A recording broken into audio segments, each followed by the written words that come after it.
No dia de hoje a gente vai falar sobre serenidade. Mas o que é serenidade? Um dos papas da Igreja Católica, que assumiu e ficou durante 19 anos no poder, ele dizia o seguinte, dentro de uma carta que ele deixou, chamado Decálogo da Serenidade, ele dizia assim, que hoje, somente hoje, eu vou tentar ser feliz, sem me preocupar com os problemas que vão me acontecer amanhã ou depois de amanhã. Hoje, somente hoje, eu vou fazer alguma coisa de bom, alguma coisa que eu saiba que foi bom. Eu não vou falar para ninguém. Hoje, somente hoje, eu vou tentar me corrigir e não vou tentar corrigir ninguém, nada, nenhuma pessoa. Mas eu vou tentar me corrigir para que eu seja melhor. Hoje, somente hoje, eu não vou emitir opiniões. Vou cuidar apenas de mim, das minhas coisas e não vou fazer críticas a quem quer que seja. Hoje, somente hoje, eu vou tentar, da melhor forma possível, mudar as coisas que estão comigo e ao meu redor. Hoje, somente hoje, eu não vou me preocupar com as coisas que me fazem mal. Hoje, somente hoje, eu vou tentar ser uma pessoa melhor. Porque o hoje e somente hoje é o que na verdade me pertence. Porque o ontem eu não posso mudar e o futuro eu sequer sei e posso que vai acontecer. Eu não tenho certeza de nada. Então hoje, somente hoje, eu vou tentar ser aquilo que quiseram que eu fosse um dia. Aquilo que quiseram que eu fosse, dentro da minha essência, a perfeição. Porque é hoje, somente hoje, que eu tenho a possibilidade de ser, de fazer e de tentar. Se amanhã eu não sei, é o hoje que me interessa. E você? O que você vai fazer no seu dia de hoje? Vai tentar ser feliz? Vai tentar fazer aquilo que você não fez ontem?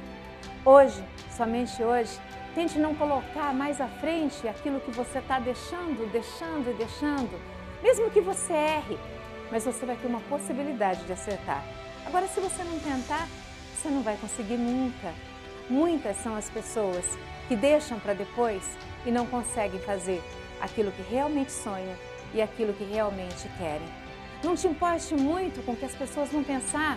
As pessoas são outras e você é um ser único. Não se preocupe muito com a opinião dos outros. Desde que você não esteja fazendo nada que vá contra a sua moral, a sua conduta, desde que você não esteja fazendo nada para agredir ninguém, não se importe com o que os outros pensam. O que importa, na verdade, é aquilo que você é, o seu caráter, a sua conduta. Deixe que as pessoas digam, que elas falem. Existem pessoas tão pobres de espírito, que como não têm o que falar delas mesmas, é necessário que cuide da vida alheia. Mas você não. Não faça com o outro aquilo que fazem contigo. Molde seu caráter com aquilo que você é, com aquilo que você acredita, e não com as coisas que os outros dizem de ti. Seja você. E se você tiver certeza que a sua conduta é a correta, não importa o que os outros falam. Importa é que você seja muito feliz. No programa Rosa Choque de hoje, a gente vai falar sobre arquitetura. Sabe o que é isso? Não, é uma área da engenharia. Será que é?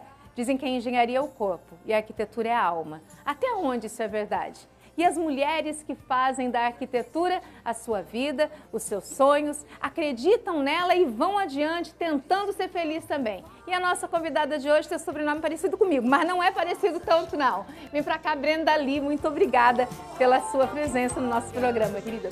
Muito obrigada mesmo. Por favor, fique à vontade. Eu já estraguei aqui, né? Bom dia, querida. Tudo bom? Seu nome completo? Brenda Lee Pereira. Você é da onde? É daqui do estado de Rondônia mesmo? Eu nasci de Paraná. Sou rondoniense da terra.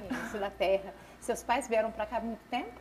Sim. Ou eles já eram também daqui? Já são não. daqui? Meus pais são do Paraná.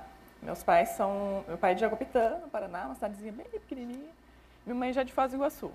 São Miguel do Iguaçu, na verdade. Nascida aqui dentro do estado de Rondônia, a arquitetura é porque alguém da tua família era da área ou é um sonho teu?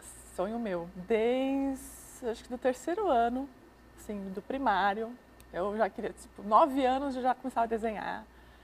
E na quinta série primária eu já falei, não, eu quero partir para essa área de desenho.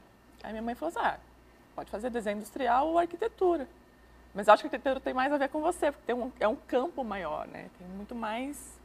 Mais amplo, né? Muito mais amplo. Aí eu falei, acho que eu vou fazer arquitetura. E aí eu fiz vários testes vocacionais todos eles deram a área de humanas especificamente, assim, bem encaminhada. Direto para a arquitetura. Sempre. As pessoas, às vezes, elas fazem uma confusão muito grande, porque elas acham assim, que a engenharia vai lá e faz a construção. Então, qual que é o papel do arquiteto nessa história? Na verdade, o que é arquitetura? Eu acredito, você falou, assim, muito bem. Acho que a engenharia seria o corpo, seria a estrutura e a arquitetura seria a alma. A arquitetura é a funcionalidade, é a beleza, é o bem-estar, é a parte, eu diria a parte artística da construção. É o que dá a beleza? Também, também. Porque a gente vê arquitetos desde a época do Antigo Egito. Então, tudo foi criado a partir, sim, todas as grandes construções, as mais belas, por exemplo, sempre a partir da arquitetura, do arquiteto. Aliás, o nome, a arquitetura, ela vem antes até do nome engenharia, né? Porque na antiguidade a gente não ouve dizer de engenheiros, a gente vê sempre da arte de construir, né? Que seria a arquitetura. Exatamente. Isso a gente vê, primeiro o arquiteto egípcio, que se tem com essa profissão, Imhotep, né? Que ajudou em construções de pirâmides, etc. Então, daí começa, né? O primeiro arquiteto, a gente não tem noção. A gente não tem ideia do qual foi o primeiro engenheiro. Acredita-se que seja na Renascença um arquiteto chamado Filippo Brunelleschi. Mas sempre dentro dessa alma da beleza do que é deixar para os outros verem. Exatamente. Ele construiu a cúpula de uma igreja em Florença, que foi a primeira igreja que se utilizou equipamentos de engenharia, como gruas muito rudimentares. Então, o que são gruas? Foram equipamentos que ele mesmo inventou para poder elevar até a altura da cúpula as pedras para poder fazer toda a formação da cúpula da capela. Então, vários equipamentos de engenharia foram criados por Filippo Brunelleschi na época do Renascimento. Para poder facilitar o trabalho. Então, assim, os primeiros conceitos de engenharia dentro da arquitetura. É claro que isso vem desde o Antigo Egito, né? Como é que conseguiram transportar todas aquelas pedras enormes para construir as pirâmides? Sempre teve equipamentos ligados à engenharia, mas tão próximo do que a gente tem hoje é do Renascimento, de Filippo Brunelleschi. Quando a gente fala também de engenharia, vem bem rudimentar do que eu vou falar, mas fala de uma situação de engenhocas, que eram para construção de coisas para facilitar o trabalho de alguém e não necessariamente uma construção, né? Exatamente. Esse conceito de engenharia de equipamentos, de mecanismos, depois vem com Leonardo da Vinci, que a gente conhece muito bem, a capacidade de criação de equipamentos, de maquinários mesmo. E ele também, que era o artista mais completo do Renascimento, também tinha a sua parte de arquitetura. Ele era um artista antes de ser um engenheiro, digamos assim. Quando você toca em Leonardo da Vinci, por ser um dos mais completos, com certeza, acredito que seja o mais completo. Mas quando a gente fala dele, ele não só trabalhou dentro da arte de construir. As figuras dele, as mais importantes, as mais expressivas, ele chegou a trabalhar dentro de um hospital durante a noite, fazendo autópsia para poder entender o ser humano, para depois fazer os desenhos vinculados, né? Exato. Quando eu digo que o Leonardo era o artista mais completo... Ele tinha propriedade para fazer, né? Porque ele não ficava só na área de arquitetura, engenharia, artes. Ele era artista completo em tudo. Músico, alguns instrumentos musicais ele inventou. É claro que não chegam hoje numa orquestra, por exemplo, mas ele inventou instrumentos musicais, anatomia. Ele viajou por todas as áreas do conhecimento. Medicina, botânica, arte, arquitetura, engenharia. Ele construiu modelos de aeronaves, por exemplo. Porque ele era muito, além de ser muito curioso, ele tinha ele dizia que para poder pintar, para poder criar, ele precisava conhecer o universo de uma forma mais aprofundada, senão não seria capaz de fazer. Isso é a alma da engenharia? Da arquitetura. Eu acho que saber a funcionalidade, saber como as pessoas vão utilizar o espaço. E eu digo não só espaços, ambientes fechados, casas, edifícios, etc. A própria cidade, né? O arquiteto urbanista, ele não cuida só da parte de construção, de edifícios. Ele cuida da parte do urbanismo, ou seja, do organismo vivo que é a cidade. Que seriam chamados os planos, o plano diretor que dá a determinação do que vai ser a cidade, sim, é isso? Isso é basicamente formulado por arquitetos. É uma equipe multidisciplinar. Certo. Né? Nós temos, às vezes, sociólogos até envolvidos no processo. Mas a questão de entender a cidade, de conseguir planejar a cidade para as pessoas, ou seja, função da cidade, né? Qual é a função da cidade? Que é sempre promover o bem-estar do munícipe, né? Do cidadão. Mas até um organismo vivo, que é a cidade, que está em transformação, em constante transformação, é objeto da arquitetura. É uma parte, né, um desdobramento da arquitetura, que é o urbanismo. Né? Então, eu vejo que o arquiteto está presente na vida das pessoas até como um médico, digamos assim. O arquiteto trata antes, né, para que essas pessoas não fiquem doentes, porque ele cuida do bem-estar das pessoas, dentro ou fora de casa. Você usou uma formatação legal, que é falar que o arquiteto ele se equipara a um médico dentro da vida de uma pessoa, porque o médico ele vai cuidar dessa parte física de quando acontece uma patologia, mas tudo que está dentro da tua casa tem que ser previamente planejado, se você tiver condições, porque é ali que você vai passar grande parte do seu tempo. Exato. E a sua casa é, em regra, o reflexo daquilo que você é. Então, quem tem, por exemplo, uma casa que está construindo, ele tenta colocar naquela casa todas as minúcias, os sonhos estão ali de cada tijolo. É muito complicado, como para o arquiteto, quando ele vai ajudar no planejamento da residência de alguém? É complicado, mas é prazeroso. A gente tem que entrar na alma do cliente, a gente tem que ver lá o cerne. O que é o sonho dele? Como a gente quer vai... e quais as condições financeiras dele também, né? A gente, assim, no meio, a gente começa a brincar um pouco, falando que, tipo, o sonho do cliente depende da profundidade do bolso dele. Mas isso é uma brincadeira que a gente faz entre a gente, porque às vezes a gente consegue realizar o sonho da pessoa, do cliente, mínimo, né? Com o mínimo. Exatamente. Acho que o arquiteto ele tem que ter esse insight de fazer o máximo com o mínimo que se oferece. Com certeza. Então, assim, a gente também tem essa habilidade. Mas quando eu digo que equipara um profissional ao outro, o médico e o arquiteto, é porque não é só dentro da sua casa. Você sai do seu trabalho com um ambiente construído por um arquiteto. Você anda na cidade que é planejada por um arquiteto. O urbanismo cuida dessa parte do verde, de onde pode plantar, onde não pode. De vias, de levar desenvolvimento para um lado da cidade através de uma construção, do asfaltamento de uma via. Quando o urbanista coloca um sistema de transporte coletivo num bairro, ele consegue promover o crescimento daquele bairro, o desenvolvimento daquele bairro. Então, tudo isso é pensado e é o urbanista que faz essa questão, que desenvolve a cidade. Assim. Hoje, nos grandes centros do mundo, assim, em cidades muito desenvolvidas no Brasil e em outros países, é necessária a figura do arquiteto, do engenheiro, do psicólogo, do sociólogo, enfim, todas as áreas das ciências e da educação para poder planejar um lugar ou um local. A gente queria que você desse um exemplo, por exemplo, aqui dentro do estado de Rondônia. Teve cidades no interior que as pessoas tentaram plantar para ficar bonita a cidade, determinados tipos de planta que nunca vão para frente. Mas ela foi lá, achou bonito, chegou aqui, achou que dava para fazer. Como que funciona isso quando alguém te pede alguma coisa que você sabe que não vai dar para fazer, mas a pessoa quer? Como que tem que ter esse tato para falar assim, ó, não vai dar? A gente tem que orientar sempre o cliente. E eu digo assim, o cliente, mesmo sendo um arquiteto municipal, por exemplo, nosso cliente é o munícipe, então a gente tem que sempre orientar. É o prestador de serviço, porque é para o cidadão que você vai oferecer o serviço. Nós trabalhamos, porque eu digo nós porque eu sou arquiteta municipal aqui em Porto Velho, né? Eu trabalho na Secretaria de Meio Ambiente, inclusive. Então, assim, a gente sempre tem que explicar para o cliente todas essas questões. Certo. Olha, você vai gastar dinheiro, você vai comprar esse produto, você vai construir, você vai fazer dessa forma, mas você não vai se sentir bem nesse ambiente, por exemplo.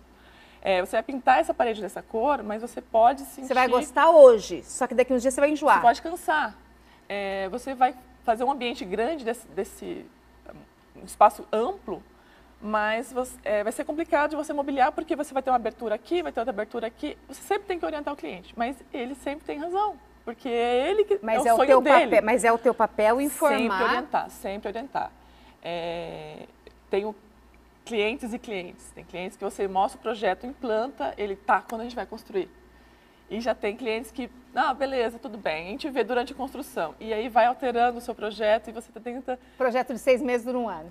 Bom, nós estamos no programa Rosa Choque pela Rede TV, no sistema Gurga Kids de Comunicação, ao vivo pela Rede TV e também pelo site www.newsrondonia.com.br e www.sgc.com.br. 9244-9858 é o nosso telefone de contato. Às segundas, quartas e sextas você tem um encontro com a gente, sempre um assunto diferente, tentando mostrar para você alguns tipos de profissões, algumas coisas que acontecem na cidade e as notícias. Bom, o jornal Diário da Amazônia deste final de semana, que eu já peguei aqui, que é o de domingo e de segunda, ele traz, dentre as notícias dele, eu não sei se vai poder mostrar aí com o André.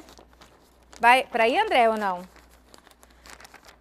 Tá abrindo? É que hoje eu não vejo, mas assim, a floresta se torna nova fonte de renda em Rondônia. O programa Floresta Plantada é um projeto antigo, mas ganhou força na gestão agora do governo atual.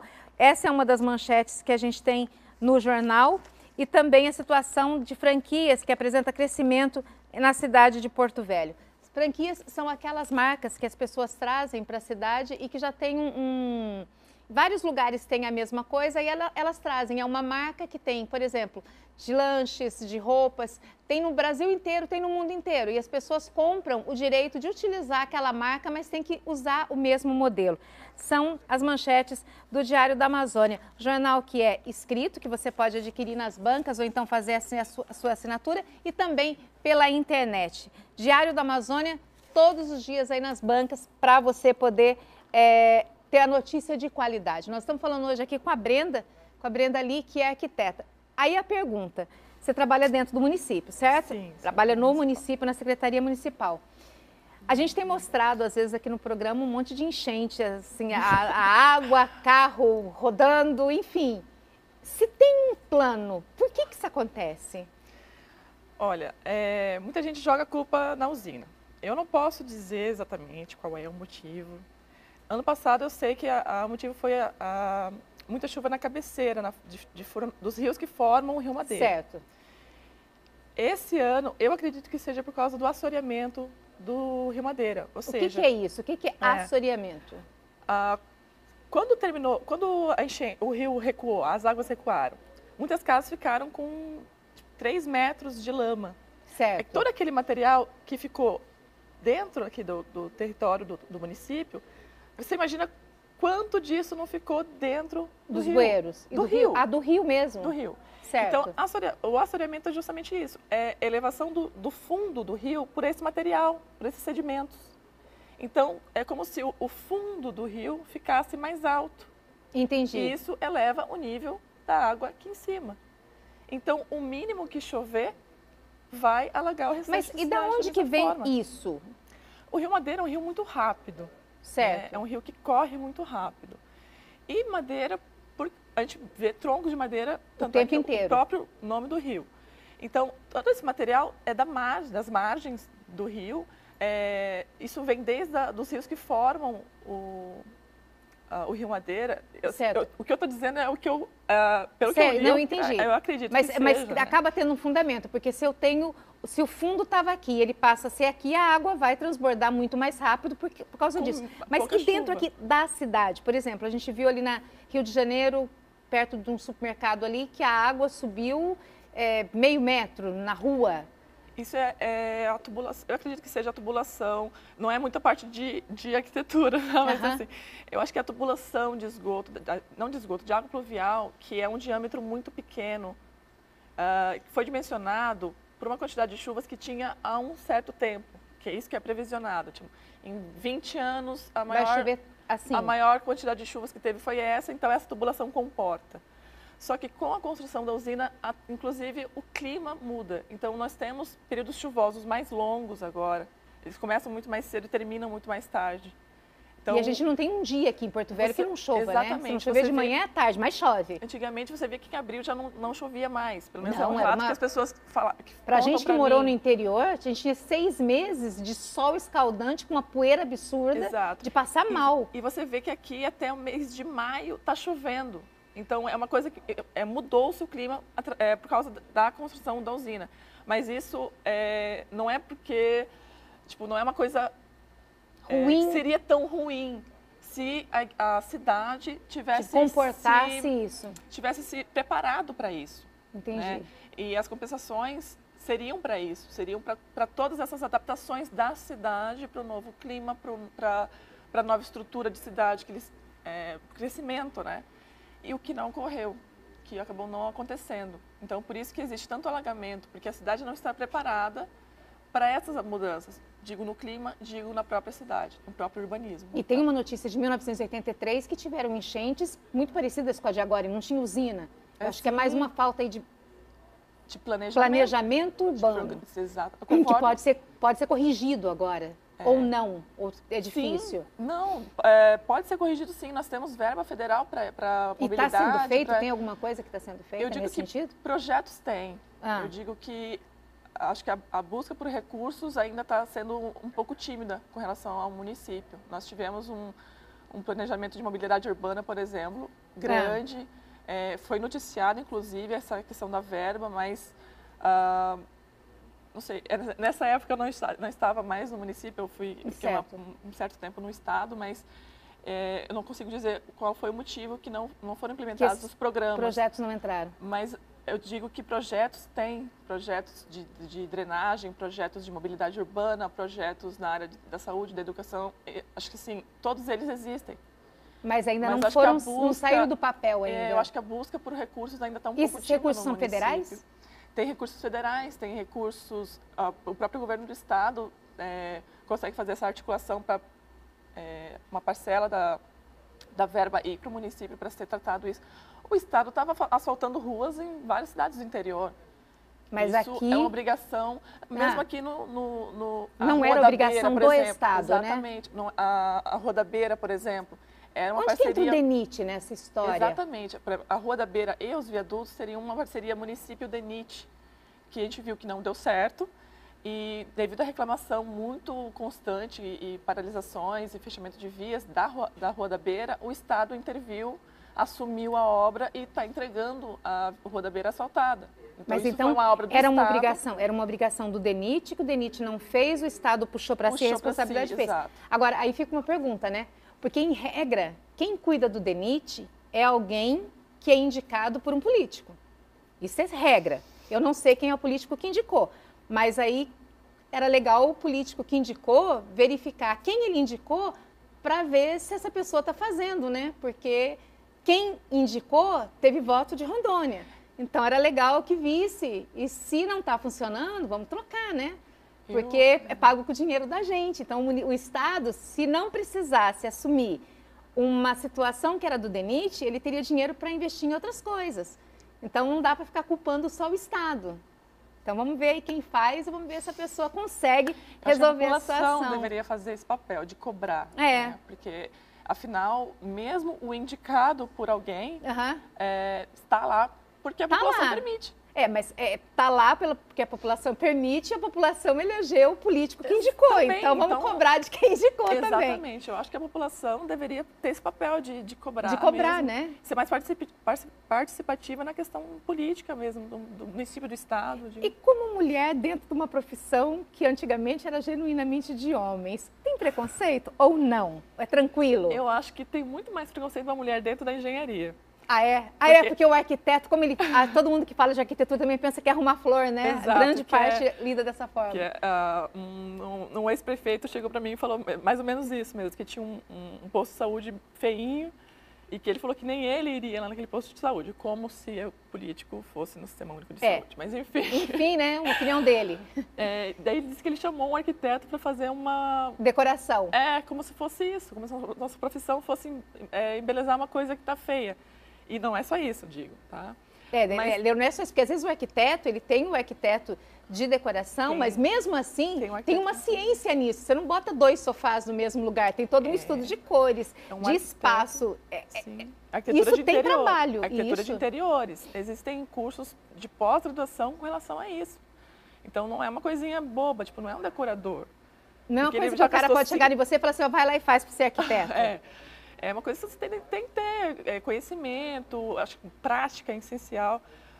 Mas com relação ao preconceito, a gente tem, inclusive, a brincadeira de homens. Eu acho que é muito mais preconceito dos homens fazendo arquitetura do que das mulheres. Isso eu digo sem sombra de dúvida. Porque acabou sendo a bendita da decoração, exato, né? Porque ligam muito a arquitetura a uma coisa muito feminina. E aí o preconceito surge quando o homem vai fazer arquitetura. Mas né? Oscar Niemeyer, ele não consegue quebrar um pouco isso? Porque, de repente, o arquiteto ficou mais famoso do que o engenheiro na construção da cidade mais planejada do Brasil? Com certeza. Eu digo que, assim, a Brasília, por exemplo, que eu acho que é a cidade que você está se referindo, Oscar Niemeyer ficou a cargo dos edifícios. É uma confusão muito comum. Mas você não ouve falar do engenheiro, você ouve falar só dele. Mas quem planejou a cidade foi um outro arquiteto, chamado Lúcio Costa. Sim, o Lúcio Costa, mas também era arquiteto, era um engenheiro genuíno. Ele tinha parte de engenharia, mas ele não era genuíno. Eu brinco muito com meus colegas engenheiros sobre isso. Eu falo, Oscar Niemeyer, você sabe qual é o nome do projetista ou do calculista, do engenheiro que trabalhava com Niemeyer? Não. Fala o nome de um engenheiro famosíssimo. Aí ele fica... Não. Agora, eu posso te falar vários nomes de arquitetos famosos. Mas você pode usar dentro da engenharia homens e mulheres que são engenheiros e que fizeram grandes construções, mas vinculadas à engenharia elétrica, à engenharia mecânica, à engenharia megatrônica. Você tem várias outras, mas a engenharia civil, salvo em hidrelétricas, que a gente ouve muito falar do engenheiro civil por causa de toda a parte, mas aí tem o da hidráulica, enfim. Mas o arquiteto hoje... Sempre se destaca nos desculpem os engenheiros, mas os arquitetos têm esse papel. Eu fico brincando com isso, mas ele fica, é verdade, não sei, sabe, meio ressabiado, assim, mas se não fosse o engenheiro civil, Oscar Niemeyer não tinha projetado tudo aquilo. Eu falei, não, projetado ele teria. Ele não teria executado, ele não teria conseguido executar. Talvez ele não teria executado todas as grandes obras dele, mas projetado sim. E hoje a gente tem que lembrar que, assim, arquiteto, quando você fala assim, é arquiteto e arquitetura e urbanismo. Agora, quando você vê engenharia, ela abre um leque de pelo menos aí umas 100 engenharias diferentes, né? É verdade. E antigamente você tinha duas coisas, era engenharia civil. A arquitetura começou junto com a engenharia, então você se formava engenheiro arquiteto. Tá? Então, tanto é que ainda tem a denominação, né? Agora é que está acabando isso. E aí depois as duas engenharias, a arquitetura e a engenharia se separaram, formaram faculdades diferentes. Hoje tem conselhos diferentes, né? Justamente, assim, eu digo graças a Deus, eu não sei se eu digo graças a Deus, mas enfim. Então, assim, quando se separou, justamente com essa formação. Então, se buscou uma formação muito mais artística para o arquiteto, de história, de a ementa do curso, as disciplinas, elas são muito vinculadas, né? E a parte de engenharia ficou exatamente ligada a cálculo, a estrutura, a vias, né, ruas, estradas, e a parte da arquitetura ficou muito mais ligada a essa formação mais artística. E eu acho que é justamente esse o diferencial das duas frentes, né? Das duas profissões, eu diria. Porque enquanto o arquiteto estuda, tipo, tem projeto 7, né? Então são 7 etapas que você cumpre. 7 disciplinas vinculadas ao projeto. Projeto de arquitetônico, por exemplo, isso não existe na engenharia. Mas, infelizmente, hoje eles podem ainda projetar. Da mesma forma, eu digo o arquiteto. Qual que é a diferença? Assim, o que o arquiteto pode, que o engenheiro não pode, o que o engenheiro pode, ou os dois podem as mesmas coisas? Podem as mesmas coisas. Se eu quiser fazer uma planta de casa, o engenheiro pode assinar? Pode assinar. O arquiteto também pode assinar? O arquiteto pode fazer projeto estrutural e elétrico. O que eu acho injusto. Eu também acho de verdade. Injusto. Então ficou injusto. A nossa entrevistada de hoje é Brenda Lee, arquiteta, e a gente está falando a respeito das diferenças entre a arquitetura e a engenharia. Já falamos a respeito, inclusive, do nosso município, do motivo pelo qual acontecem as inundações e também por que a cidade alaga tanto. Você pode assistir o programa na íntegra pelo YouTube a partir do meio-dia e também ao vivo, quando você não estiver aí pela pé da tua televisão, pela internet, pelo www.newsrondônia.com.br e sgc.com.br. A gente estava falando das diferenças, o que pode e o que não pode. O arquiteto ainda tem algumas coisas. Tem uma coisa que o arquiteto não pode fazer, que é sistema de estradas, né? Eu não sei se é só isso também. Mas são mínimas as coisas. São poucas coisas mesmo. Mas isso foi questão quando o CAL, né, surgiu, quando se separou os dois conselhos. Que eu lembro quando surgiu o CAL, que ele meio que proibiu mesmo o arquiteto de fazer elétrica, hidráulica e estrutural. devido Certo. à quantidade da disciplina em sala de aula que o arquiteto tinha, que é um semestre apenas. Então, não gabaritava o arquiteto a fazer um projeto. Então. Da mesma forma, tentando dissuadir o engenheiro, né, qualquer engenheiro, de fazer projeto arquitetônico, porque afinal, eles também não teriam essa disciplina. A gente estava comentando agora no intervalo a respeito de uma matéria que saiu ontem, falando a respeito disso que está no jornal, da parte da floresta, e você deu uma descrição bem legal. Foi bacana. Assim, não tem muito com arquitetura, mas eu estava vendo a notícia e eu lembrei dessa reportagem, que foi ontem do Fantástico, que é a questão das faixas, né? Tipo, no Equador, é a faixa onde estão as florestas. Certo. Inclusive, floresta amazônica. E já nos trópicos é onde ficam os desertos. E no Brasil, no trópico seria São Paulo, ali, aquela região não é desértica, justamente por causa da floresta amazônica e da Cordilheira dos Andes. Então, a umidade que o rio Amazonas puxa do oceano não deixa... Bate, tipo, vamos supor, bate na cordilheira e vai descendo e formando uma região úmida. Ou seja, que evita a parte desértica. São Paulo tem chuva ou não devido a desmatamento na floresta amazônica, devido a condições climáticas aqui. Eu achei muito interessante, assim. E é uma coisa que as pessoas que moram aqui, às vezes, nem dão tanta importância, né? Eu até brinco muito, porque eu falo, as pessoas falam assim, vocês são o quintal do mundo. A gente não é o quintal de coisa nenhuma, a gente é o jardim da nossa casa. Então, tratem de respeitar muito bem. A gente é o coração do Brasil. A gente tem o lugar mais bonito da casa, é o jardim. Então, nós somos o coração do mundo. Então, trate de nos respeitar muito e não querer colocar qualquer porcaria que você coloca normalmente em quintal, né? Verdade. Respeite a gente. Acho que isso é... Se tivesse que voltar atrás, você mudaria de profissão? Não, jamais.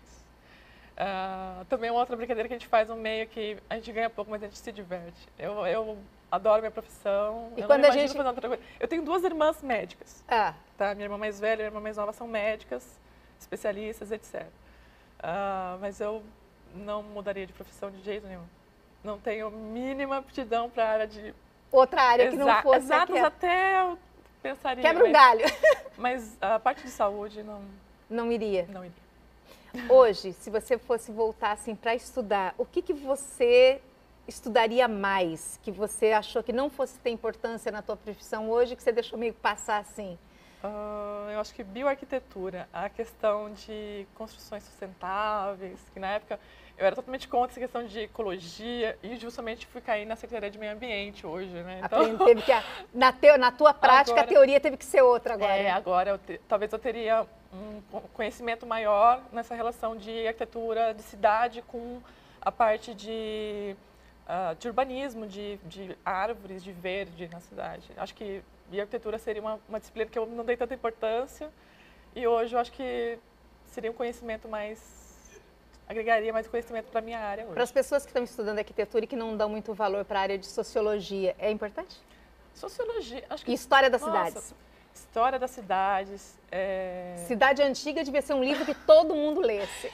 Eu acredito. Assim, eu sou bem suspeita para falar, porque de todas as matérias de arquitetura, história é o que mais me chama a atenção. É o que mais me toca, assim. Brenda, brigadíssima por você ter vindo aqui no nosso programa. Obrigada mesmo, parabéns pelo teu trabalho, de coração. Bom, para você que ficou com a gente, o programa de hoje teve arquitetura como tema central.